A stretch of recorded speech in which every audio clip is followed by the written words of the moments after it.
The Eurozone is bound to dominate headlines as we head into 2012. So to discuss the state of the Euro project, I'm joined by Kohn from Barron's Financial Services, situated here in Geneva. So thank you for joining me, Eric. How would you assess the health of the Eurozone after last week's meeting? Not very good. I'm an investment banker that deals in transactions, and it's bad enough trying to get two parties to agree. To try and get 26 parties to agree. They might agree in principle, but when it comes to the small print, we'll have to see what happens. Speculation the Eurozone is not sustainable is as strong as ever now. Did last week's meeting just confirm this? Well, I don't claim to be a foreign exchange expert, but the real problem with the euro is that there isn't a federal government. If you go and look at Switzerland with its confederation, and there's a federal tax, cantonal tax, and then a communal tax, it works well because there are certain things for which the federal government are responsible for and others which the cantonal or republican governments are responsible for. The same applies in the United States with the federal government and the states, and the same applies also in Canada. And the problem with an agreement between governments is unless you have a federal tax, which deals with the federal matters, and you have a fiscal system that is equal except for local issues, which would then be the country tax, I don't believe it can work. We know that the Eurozone project is unique, but if these stricter budget deficit rules are enforced by the European Union, and then each country sorts out its own finances, surely that can work, can't it? Well, I don't think it can, because every country is different. And clearly Greece has a different economy to that of France. Germany has a different economy to that of Cyprus. And if you can't adjust your own economy, one of the ways that economy gets adjusted is by making it having a better tax rate is a very simple one. Equally, before the euro, Greece would have been able to devalue its drachma and adjust, make it a very attractive place to manufacture and to go on holiday, and would have got a lot of business and recovered. What we have here is 26 countries, of which 4 or 5 of them are not in the euro yet, but pulling in different directions with different interests. The German economy is totally different to that of Italy or to that of Malta or Cyprus. So I think there is a fundamental tension, even if you have a fiscal agreement, which will not be resolved. Won't the euro come out of this stronger though? Because, okay, Greece may leave, some smaller countries may leave, but if those core strong countries stay, those northern European countries stay, won't the euro come out of this a stronger currency?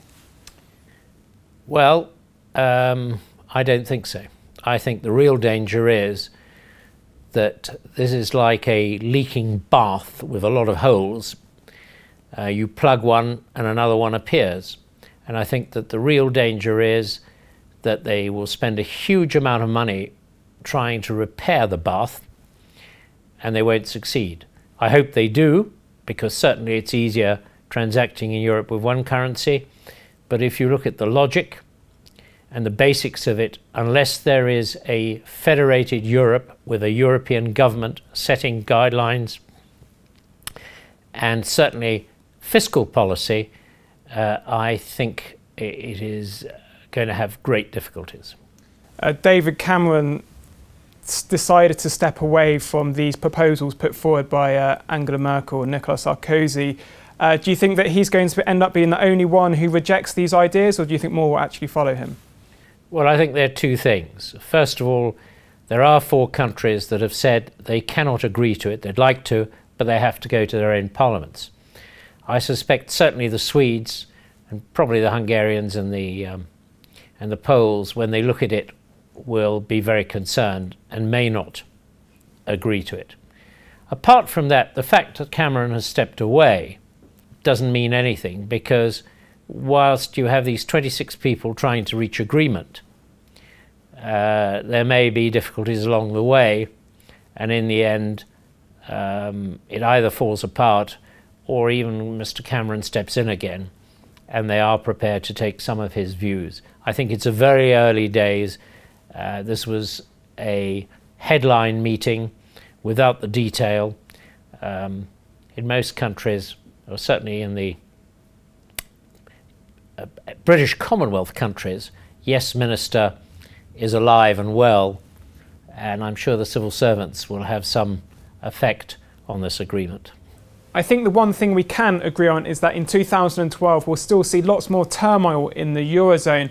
In this situation, as an investor, where do you park your money? Gold, the US dollar, US treasuries?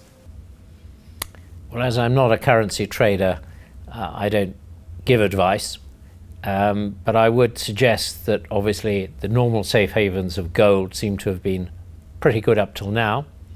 Clearly, once everything gets sorted out, gold will go down. And the other thing I think is that the dollar appears to be strengthening, and the US economy always turns around faster than Europe. So there might be a really good opportunity there. But this is watch your screen by the second, let alone the hour. So let's move on to this potential situation where we see a breakup of the Eurozone. It's going to be chaos, isn't it? How would you maneuver in that situation as an investor?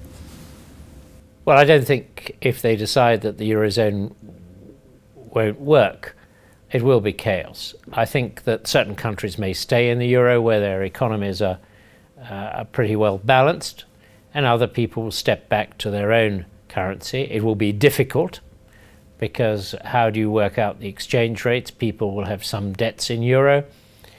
But my own view is that there will be a group of fairly strong countries that will stay in the Euro, and the rest will work its way out, and it won't be a disaster.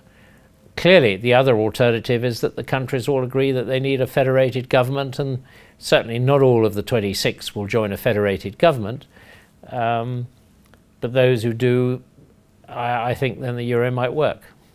And just to finish off, obviously we're here in Geneva in Switzerland. What sort of impact is this going to have on Switzerland over the next 12 months?